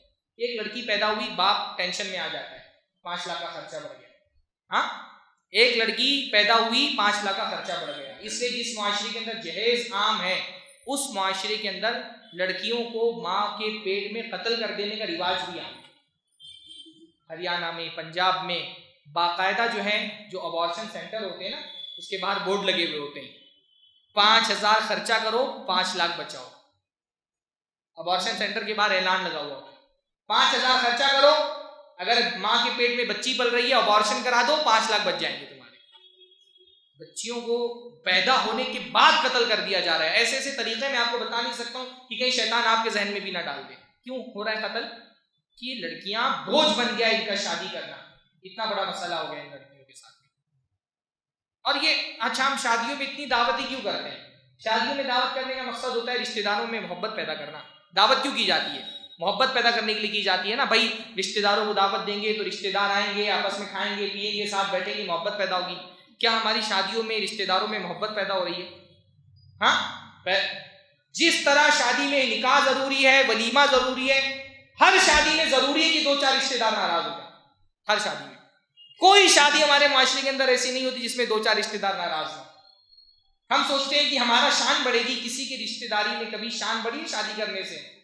نکاح کی تقریب ختم ہوتی ہے نا، مہمان جیسے ہی بس میں جا کر کے بیٹھتے ہیں غیبت کے سلسلے شروع ہو جاتے ہیں. عورتوں کے بس میں بیٹھے نہیں، غیبت شروع. ہاں، فلانی ایسی، فلانی ایسی، گوشت تو کیسا رکھا تھا، میٹھا تو منہ میں نہیں پڑ رہا تھا. ہاں، فلانی کو دیکھا تم نے، فلانی کو دیکھا. ارے بھائی میں نے یہ دیکھا ہے نا، پھپھا پھپھی اس بات پہ ناراض، پھپھا اس بات پہ ناراض ہے کہ نکاح کے ٹائم پہ میں پیچھے بیٹھا ہوا تو مجھے آگے نہیں بلایا.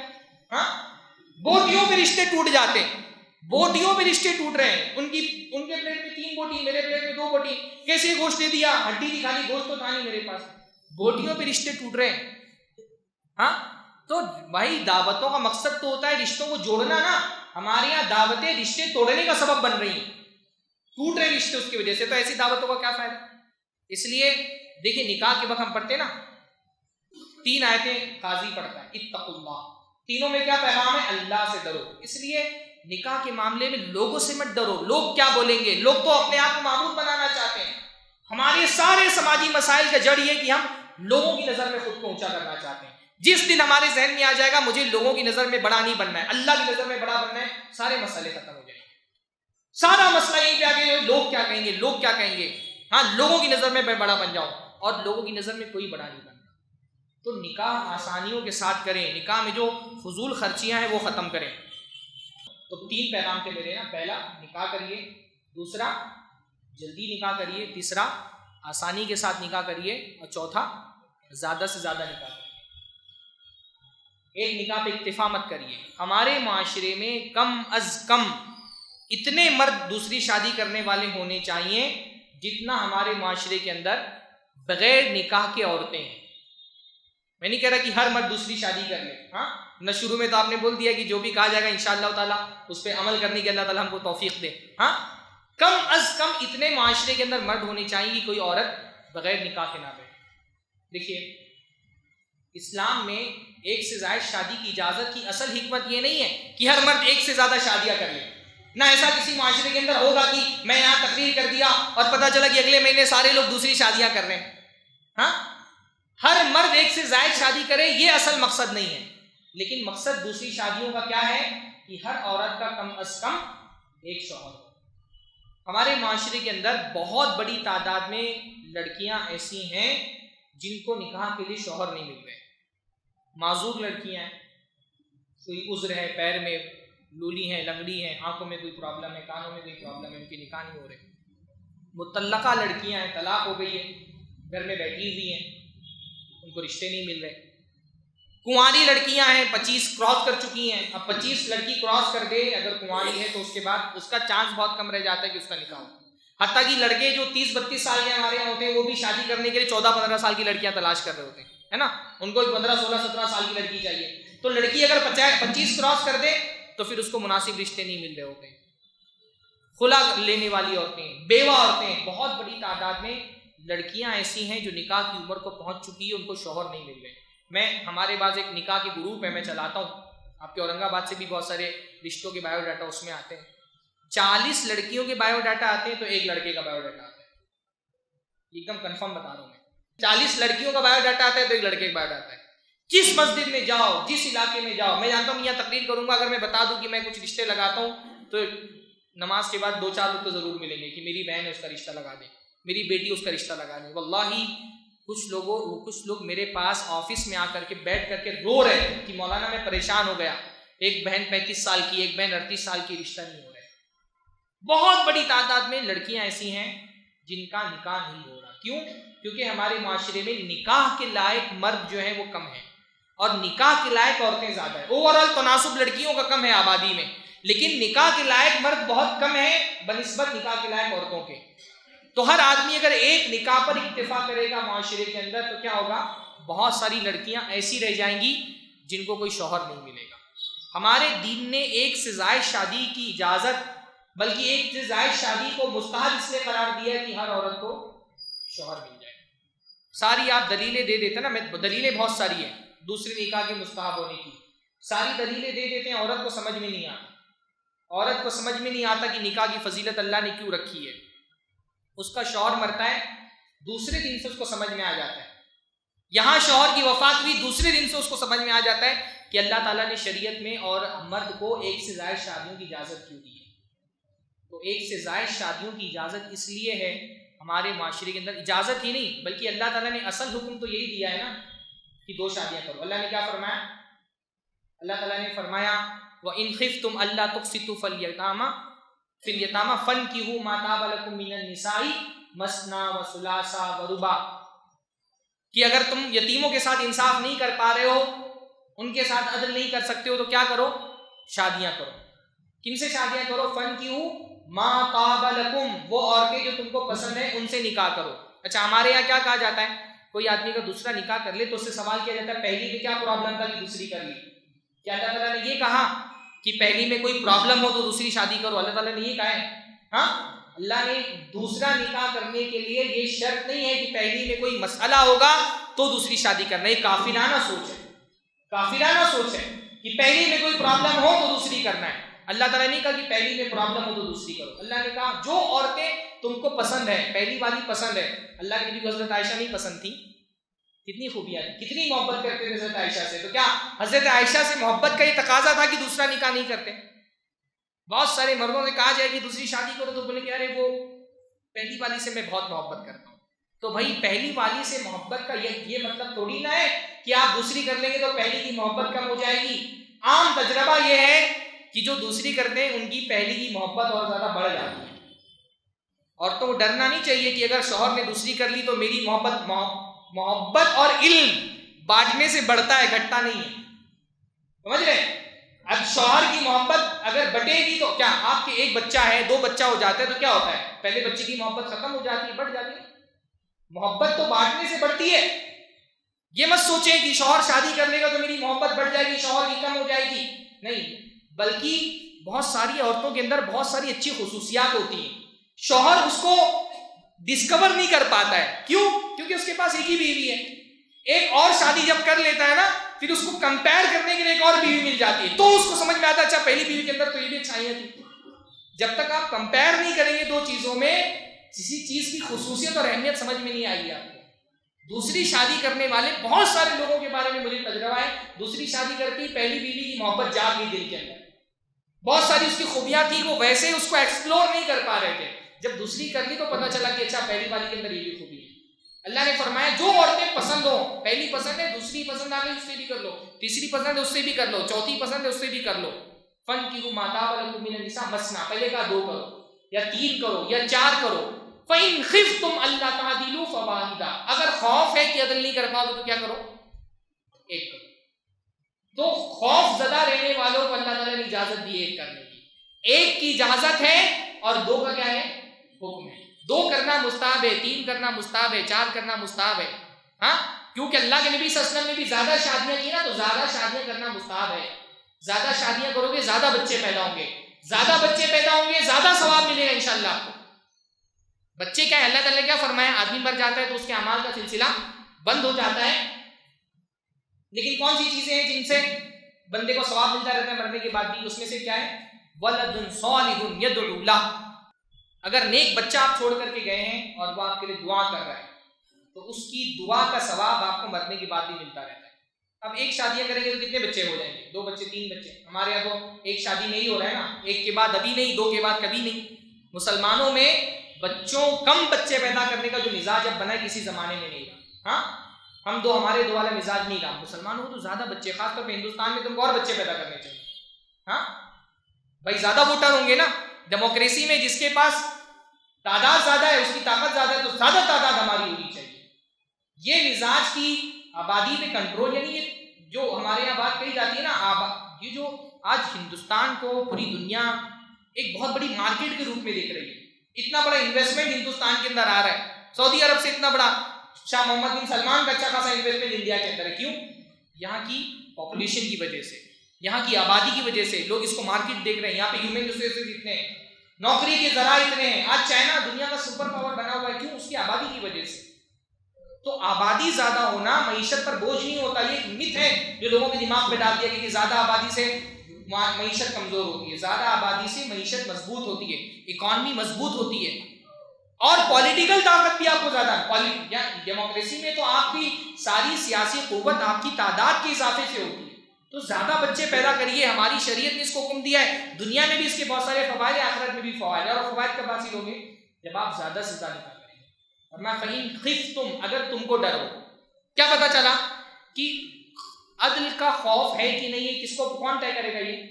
یہ آدمی طے کرے گا۔ ہمارے یہاں بیوی بولتی نہیں تم عدل نہیں کر پاؤ گے، بیوی نہیں طے کرے گی آدمی عدل کر سکتا ہے کہ نہیں کر سکتا۔ اللہ نے فرمایا تم کو خوف ہو، جس کو شادی کرنی ہے اس کو مخاطب کر کے کہا گیا، اگر تم کو یہ ڈر ہو اللہ تعدیلو کہ تم عدل نہیں کر سکو گے۔ عدل کا مطلب بھی ہم نے عدل کی بات بہت سارے مردوں کو جو ہے وہ نکاح کے لیے کہا جائے تو بولیں گے ہم سے عدل نہیں ہو سکتا۔ بھائی عدل کی شرط صرف 2 بیویوں میں نہیں ہے، عدل کی شرط 1 بیوی میں بھی ہے، 1 بیوی میں بھی عدل کی شرط ہے۔ اگر آپ ماں کے مقابلے میں بیوی پر ظلم کر رہے ہیں تو بھی آپ عدل نہیں کر رہے، بیوی کے مقابلے میں ماں کے حقوق نہیں دے رہے تو بھی آپ عدل نہیں کر رہے ہیں۔ عدل تو زندگی کی ہر مرحلے میں چاہیے، صرف دوسری شادی کی بات پر ہم کو عدل یاد آتا ہے۔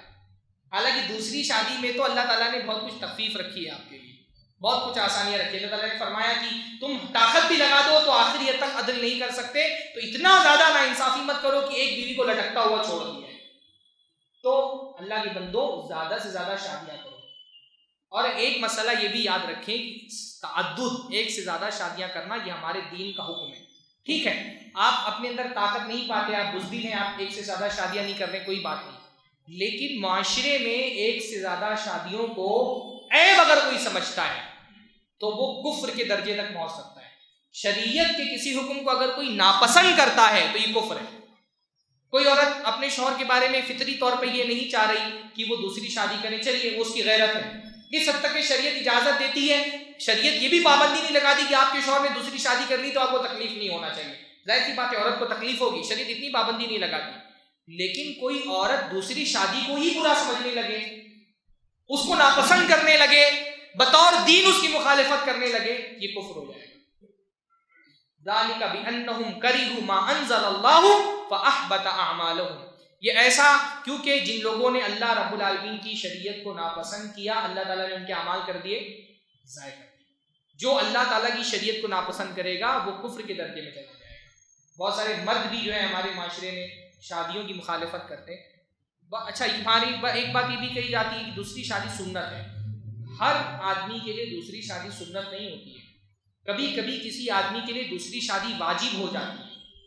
اگر کسی آدمی کو یہ خوف ہو کہ اگر وہ دوسرا نکاح نہیں کرے گا تو وہ زنا میں واقع ہو سکتا ہے، اس اپنی پاک دامنی کو وہ بچا نہیں سکتا اگر وہ دوسرا نکاح نہ کرے، زنا میں چلے جانے کا اس کو اندیشہ ہے، تو ایسے آدمی پر دوسری شادی کیا ہو جاتی ہے؟ واجب ہو جاتی ہے، کیونکہ زنا سے بچنا واجب ہے۔ اگر نکاح کے بغیر، دوسرے نکاح کے بغیر آپ زنا سے نہیں بچ سکتے تو دوسرا نکاح کرنا بھی آپ پر کیا ہو جائے گا؟ واجب ہو جائے گا۔ ہر آدمی کے لیے دوسری نکاح سنت نہیں ہوتا، بہت سارے لوگوں کے لیے دوسرا نکاح واجب بھی ہو جاتا ہے، بہت سارے لوگوں کے لیے حرام بھی ہو سکتا ہے، بہت سارے لوگوں کے لیے حرام بھی ہو سکتا ہے کہ اگر وہ پہلی بیوی کے ساتھ اتنی ناانصافی کرے کہ اس کو لٹکتا چھوڑ دے تو اس کے لیے پھر دوسرا نکاح حرام بھی ہو جائے گا، لیکن اس کے لیے واجب بھی ہو سکتا ہے۔ لیکن اور اگر کوئی آدمی کر رہا ہے، ہم کو یہ حق نہیں پہنچتا کہ ہم اس پر اعتراض کریں، ہم نہیں طے کریں گے کہ وہ عدل کر سکتا ہے کہ نہیں کر سکتا ہے۔ بہت سارے لوگ دوسری شادی ہو جانے کے بعد مرد کی سسرال کے لوگ، اس کی اپنی بیوی، اس کے اپنے ماں باپ، اس کے اپنے بھائی بہن پوری کوشش لگا دیتے ہیں کہ اس کو دوسری شادی توڑوا دینی ہے اس کی۔ یہ بہت بڑا گناہ ہے۔ اللہ کے نبی صلی اللہ علیہ وسلم نے فرمایا وہ آدمی ہم میں سے نہیں ہے جو شوہر اور بیوی کے درمیان میں دشمنی پیدا کرتا ہے، چاہے وہ پہلی بیوی ہو چاہے وہ دوسری بیوی ہو۔ اللہ کے نبی نے فرمایا کسی عورت کے لیے حلال نہیں ہے کہ وہ اپنی بہن کا طلاق طلب کرے، یعنی اگر شوہر نے دوسری شادی کر لیا ہے، سوکن اس کی بہن ہے، سوکنوں کو اپنی بہن سمجھو۔ سوکن تو بھائی میں سمجھتا ہوں نا، سوکن جو ہے وہ بہت اچھی فیسلٹی ہے، آپ نے اس کو اپنی دشمن سمجھا ہوا ہے، وہ فیسلٹی ہے آپ کے لیے۔ بہت ساری عورتیں چاہتی ہیں شادی کے بعد کہ ہم کو ماں باپ کی خدمت کا موقع نہیں مل رہا، ماں باپ کی خدمت کرنا چاہتی ہیں، پر کیسے خدمت کریں گی؟ شوہر کا ہی بوجھ اتنے سر پر ہے کہ 2 مہینہ بھی وہ میکے میں نہیں رہ سکتی ہے۔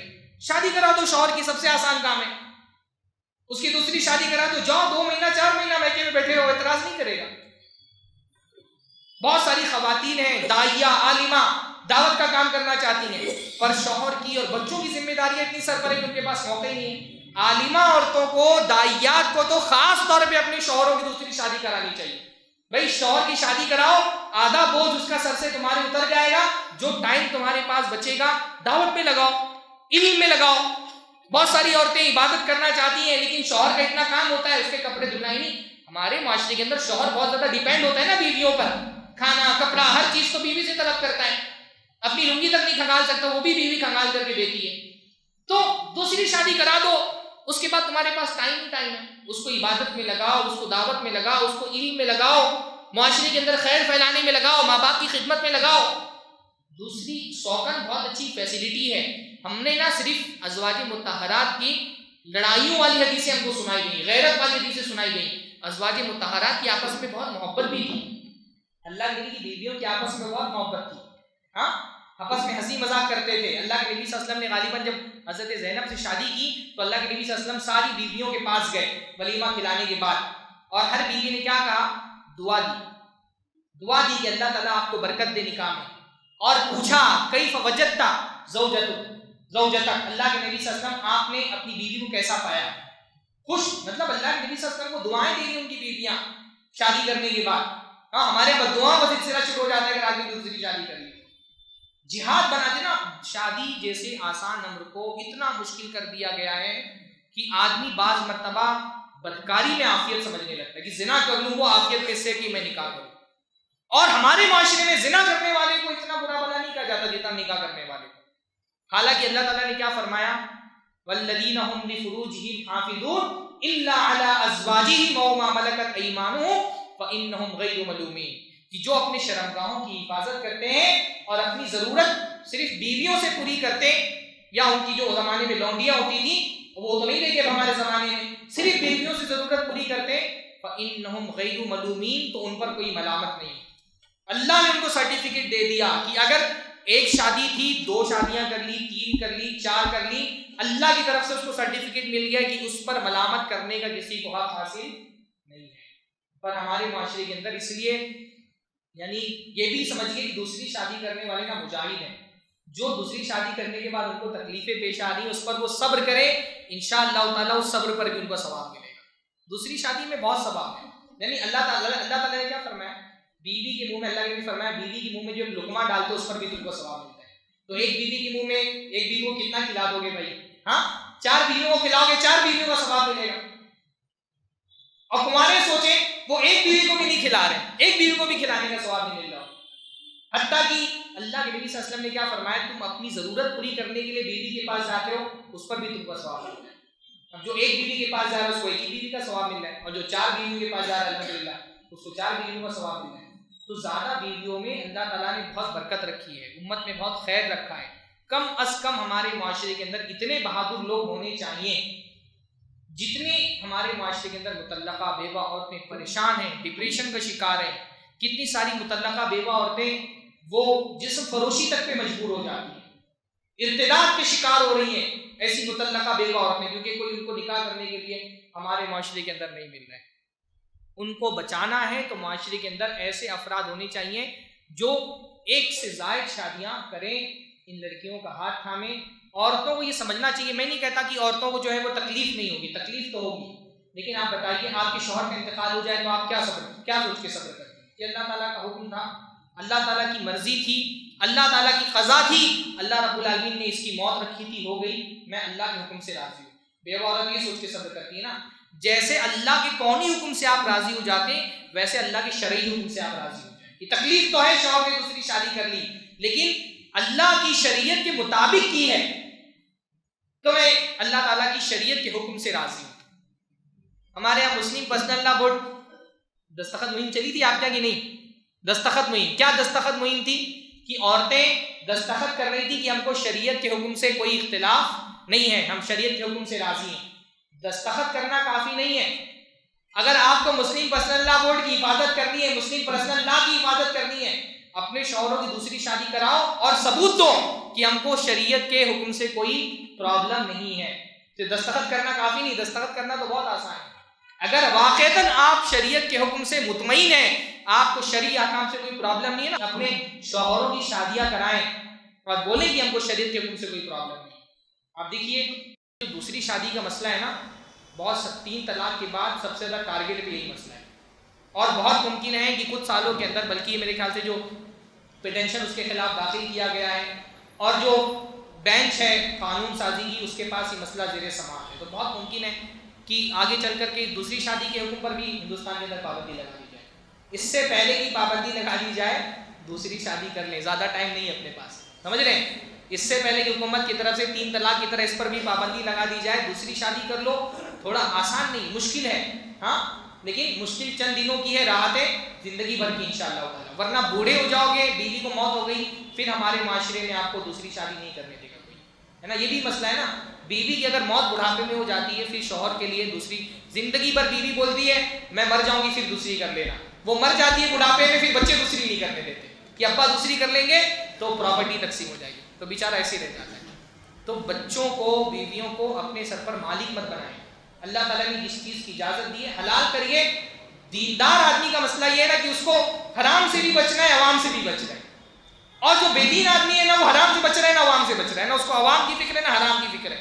دیندار آدمی بیچارہ حرام سے بھی بچ رہا ہے اور حلال کرنے میں پھر عوام سے بھی ڈر رہا ہے. تو اللہ کا ڈر اگر دل کے اندر ہے تو لوگوں کا ڈر دل کے اندر مت لائیے. امید کرتا ہوں کہ کم از کم ایک آدمی کے تو ذہن سازی ہوگی دوسری شادی پر. تو اللہ تعالی ہم سب کو اپنے دین کے احکام پر مطمئن ہونے کی توفیق نصیب فرمائے. اللہ تعالیٰ بہت سارے مسائل تھے شادی کے حوالے سے، سب گلمٹ ہو گئے. امید کرتا ہوں کہ انشاءاللہ تعالیٰ کچھ باتیں تو آپ کے سمجھ میں آئی ہوں گی. اللہ تعالیٰ ہم سب کو ان پہ عمل کرنے کی توفیق عطا فرمائے. اللہ تعالیٰ ہمارے کنواروں کو جلد از جلد شادی کرنے کی توفیق نصیب فرمائے. ہاں، کنوارے آدمی کے لیے چاہیے کہ خود بھی دعا کرتے رہے. بعض علماء نے کہا کہ وہ حضرت موسیٰ کی جو دعا تھی کیا، رب انی لما انزلت الی من خیر فقیر. تو بعض علماء نے کہا کہ جو جن کی شادیاں نہیں ہوئی ان کو یہ دعا پڑھنی چاہیے، رب انی لما انزلت الی من خیر فقیر. کیونکہ حضرت موسیٰ نے جب یہ دعا پڑھی سب سے پہلے کیا ملی ان کو؟ سب سے پہلے بیوی ملی. ہاں، جیسے ہی دعا پڑھی کیا ہوا؟ اس کے بعد والی آیت میں کیا ہے؟ فجاءت احداہما، 2 میں سے ایک عورت. اللہ نے اس کے فوراً بعد بیوی کا ہی ذکر کیا. تو کنواروں کو جن کی شادیاں نہیں ہو رہی اور جو ہمارے یہاں ماں باپ ہیں وہ نوجوان کے تقاضے نہیں سمجھ پاتے. ایک نوجوان جو ہے نا اس کے وہ بعض مرتبہ ایسا ہوتا ہے نا کہ اس کو بعض مرتبہ یہ لگتا ہے کہ میں بے شرمی کی کس حد پر چلے جاؤں کہ میرے والدین کو سمجھ میں آ جائے کہ مجھے نکاح کی ضرورت ہے. اور بار بار بولتے ہیں بچہ میچور نہیں ہوا. ارے بھائی، جب تک کہ کنوارے کی شادی نہیں کرا دو گے وہ 30 سال کا ہو کر بھی میچور نہیں ہوتا ہے. 30 سال کا ہو کے بھی میچور نہیں ہوگا. زنا وہ 14 سال، اب یہ ویلنٹائن ڈے کا وقت آتا ہے، دیکھنے میں آتا ہے 15 سال کا 16 سال کا لڑکا ابھی موج بھی برابر سے نہیں آئی ہے، گفٹ خرید رہا ہے گرل فرینڈ کے لیے. بدکاری کرنے کے لیے میچور ہے، وہ نکاح کرنے کے لیے میچور نہیں ہوا. بھائی میچور اگر نہیں ہوا ہے، میچورٹی نکاح کے بعد ہی آتی ہے. جب تک شادی نہیں کریں گے میچورٹی زندگی میں نہیں آئے گی. ہمارا کہا جاتا تھا نا پہلے کہ شادی کرا دو بھی آٹے دال کا بھاؤ پتہ چل جائے گا. جب تک شادی نہیں کرائیں گے، آپ دیکھیے نا ہماری زندگی اور بہت سارے کنواروں کی زندگی دیکھی، شادی نہیں ہوئی تھی، پورے عید میں پورا رمضان خیال چلتا رہتا تھا کون سا کپڑا سلانا ہے، کون سے کپڑے پہننے ہیں، کون سے جوتا خریدنا ہے. شادی ہو گئی 2 سال کے بعد اپنے کپڑے کی پرواہ نہیں رہتی اس کو، بس بیوی بچوں کے لیے کسی طرح سے انتظام ہو جائے. شادی کے بعد ہی اصل میں میچورٹی آتی ہے. آپ یہ سوچیں بچہ میچور ہو جائے گا پھر شادی کروں گا، تو کبھی وہ بوڑھا بھی ہو جائے گا اگر شادی نہیں ہوئی، بیوی بچے نہیں آئے، میچورٹی نہیں پیدا ہوگی. بلکہ بچے نہیں پیدا ہوتے جب تک میچورٹی نہیں آتی. لڑکی تو شادی ہوتی میچور ہو جاتی ہے، ہاں بہت دماغ چلاتی ہے. لڑکیوں کی شادیاں ہو جاتی ہیں نا، شادی ہوتے ساتھ بہت دماغ سے وہ ایک ایک پیادہ ایسے بڑھا رہی ہوتی جیسے شطرنج پہ شطرنج چل رہی ہے. ہاں پوری شادی ہو کر کے آتی نا، پوری پارلیمنٹ اس کی ہوتی ہے، ساری پارلیمنٹ جمع ہو جاتی. بیوی وہاں سے ماں جو ہے وہ اس کو فیڈ کر رہی ہوتی ہے، سہیلیاں الگ بتا رہی ہوتی ہیں، بہنیں الگ بتا رہی ہوتی ہے کیسے شوہر کو قابو میں کرنا ہے، کیسے ساس کے ساتھ ڈیل کرنی ہے. وہ شادی ہوتی لڑکی میچور ہو جاتا ہے. لڑکا بہت مست رہتا ہے، شادی ہو گئی نا اسی خوشی میں ہی وہ مست رہتا ہے. بچے ہو جاتے ہیں تب جا کر کے وہ میچور ہوتا ہے. تو میچورٹی تلاش مت کریے، شادی کر دیجئے، بچے ہو گئے نا آدمی خود میچور ہو جائے گا انشاءاللہ. یہ سب بہانے، یہ موضوع اتنا وسیع تھا کہ بہت ساری باتیں اس کے اندر رہ گئی. بہرحال میں امید کرتا ہوں ماں باپ کو یہ سوچنا چاہیے کہ بچہ بالغ ہو گیا ہے، اگر اس کے قدم بہک گئے آپ کے غلط تقاضوں کی وجہ سے، وہ تو گنہگار ہوگا، آپ بھی گنہگار ہو جائیں گے. اپنے بچوں کو جہنم کے راستے پہ مت ڈالیے، اپنی بچیوں کو جہنم کے راستے پہ مت ڈالیے. کم عمری میں لڑکی کو تو عفت کی بات یہ ہے، آپ اپنی عزت سنبھالنا چاہتے ہیں 17 18 19 20 سال، زیادہ سے زیادہ 20 کے پہلے لڑکیوں کی شادی کرا دیں. بہت زیادہ باریکیوں میں مت جائیں، 20 سے پہلے شادیاں کرا دیں. ہاں کنواری ان کو مت رکھیں. کنوارگی کا مرحلہ بہت فتنے کا مرحلہ ہوتا ہے. اللہ تعالیٰ ہم سب کو دین کا صحیح فہم عطا فرمائے، دین کے احکام پر ہم کو مطمئن فرمائے. جو بھی خرافات نکاح اور سماجی مسائل میں ہم نے جنم ہو گئے ہمارے معاشرے کے اندر، اللہ تعالیٰ ان کو ختم کرنے کی ان کو توفیق نصیب فرمائے. اقول قولی ھذا واستغفر اللہ لی ولکم ولسائر المسلمین واستغفروہ انہ غفور رحیم. وآخر دعوانا ان الحمد للہ رب العالمین. السلام علیکم.